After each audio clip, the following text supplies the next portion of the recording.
Okay, so this is my talk. I'm going to share my slides.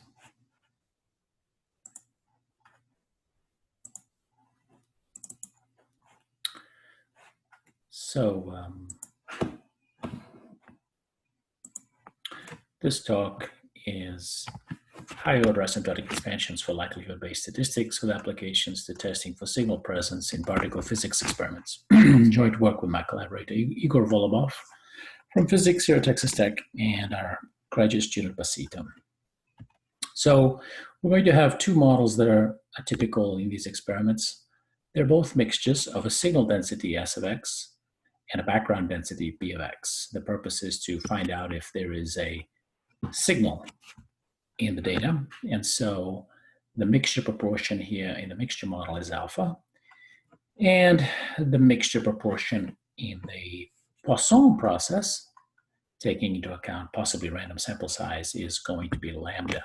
In both cases, we're interested in testing using standard maximum likelihood methods if there is a signal or not. So we're testing a one-sided test, lambda is equal to 0 versus bigger than 0. Same thing in the mixture model, lambda alpha, in this case, equal to 0 versus bigger than 0. So for background, we will take b of x, standard uniform or an exponentially decaying background, and they're on 0, 1. The signal will be a Gaussian truncated to 0, 1 with location mu and scale sigma. Particular settings of mu and sigma we'll choose are these for the particular experiments we'll do. Some standard notation, basic asymptotics for maximum likelihood estimators. You have Li denoting the ith derivative of the log likelihood function. Then you have expected or observed information. And we have the standard asymptotics for MLEs. Note that we are not restricting ourselves to the mixture proportions, lambda and alpha. In 0, 1, they're just elements of R, so we avoid exotic asymptotics at the boundaries. So we have a gamut of standard tests for this kind of thing. We have the likelihood ratio, which is typically the best. And then we have Wald and score tests. We denote these two-sided statistics by T. There are a couple of versions here that are used by physicists, Wald type 3 and 4. These are variants on Wald, which we'll consider as well. For one-sided test, we take the sine square root of T. And so under the null to first order, we know that R will be normal 0, 1. Therefore, the p-value is easily obtained as a tail probability. In general, if Rn is z to kth order, this means that the error is of the order of n to the minus k over 2 in probability. So tools for higher order asymptotic theory are basically Taylor series expansions of the log likelihood function near alpha. And if we denote by vk the expected value of these derivatives at 0, it turns out that everything will be a function of those vk's.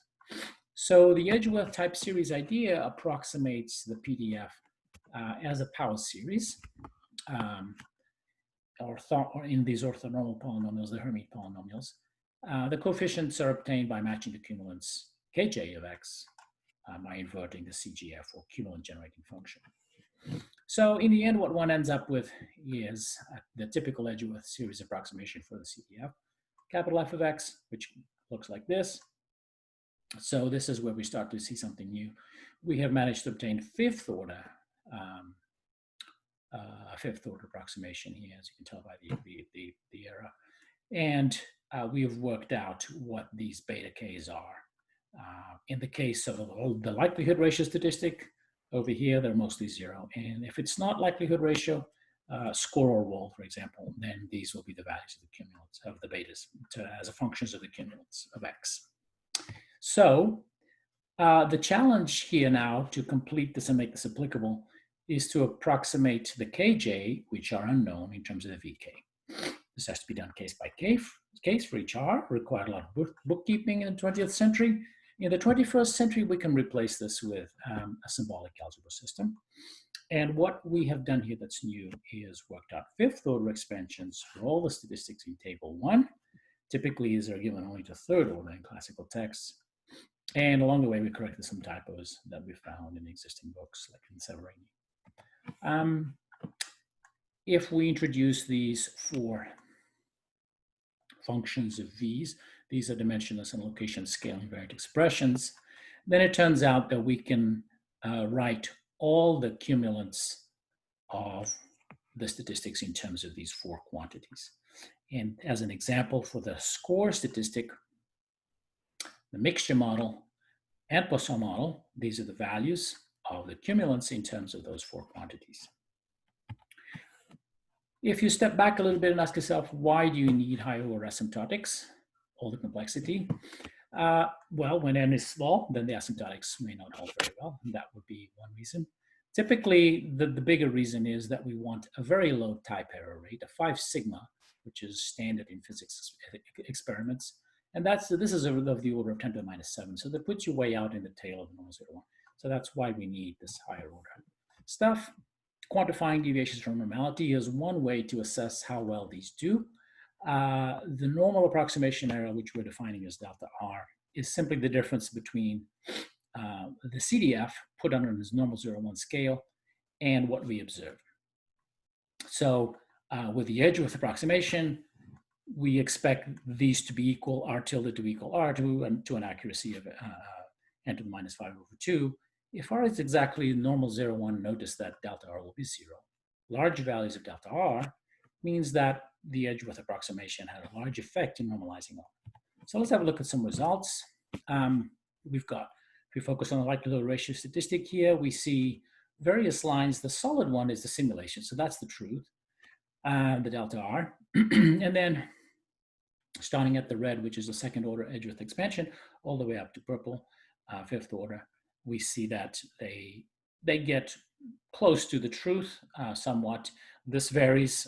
In this example, it looks like the second order does the best, but in general, the higher order ones do better in getting you close to the truth.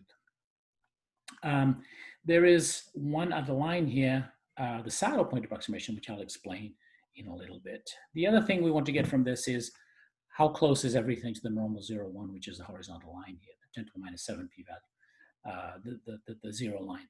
And that's the other thing of interest. So the p-values at 5 is the other thing that the other tool that we're looking at to assess the quality of these approximations. So how close are the p-values at 5 to the truth? The truth is given by this Monte Carlo simulation band, these solid dots and this confidence bands right here. And we can see that, again, higher order approximations get us closer to the truth. And again, the saddle point approximation interestingly coincides with the fifth order Edgeworth, and we'll see the reason for that in just a second. So a word about this saddle point versus Edgeworth. The saddle point is an efficient automatic procedure to invert the CGF and give you the CDF.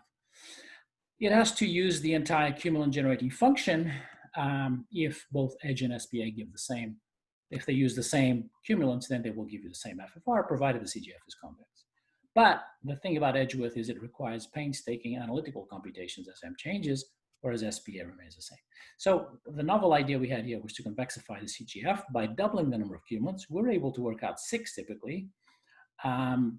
So these are, the rest are 0 to an error of n to the minus 5 over 2, the rest. So for example, 7 through 12. So these would be 0. They're not really 0, but the best we can guess at is 0. So why don't we minimize them? So solve the CGF with 12 cumulants, make it convex, that's a constraint, and make the cumulant 7 through 12 as small as possible. So this is a quadratic programming problem. And here are some results. So we get, for the mixture model, uniform background under the null. On the left, we see the CGF. We see the standard normal 0, 1 CGF, which is what everything would converge to as n goes to infinity. And so we see that the degree 6 CGF, the red line, fails to be convex just over here. And whereas the convexified one, the blue one, is in fact convex. How does that translate into delta R? We don't see much of a difference here for this particular example. But we do see it here. That was the Wald statistic. This is the score statistic, same settings. Now the Wald, the score fails to be convex a bit more dramatically here. So when we convexify this with a bigger difference, that translates into um, very different delta R values. We see the discrepancy right here. If you use the saddle point approximation with 6 cumulants, then we get this red line. Whereas if you convexify it, you get the blue line. How does that compare with fifth order Edgeworth that we were looking at earlier? And it's similar to the saddle point in this particular example, but there's no guarantee. It could be way off. So what we get from this is that the saddle point approximation could do a good job using this convexification idea. And that's the end of my talk. I'll leave you with some references. Thank you.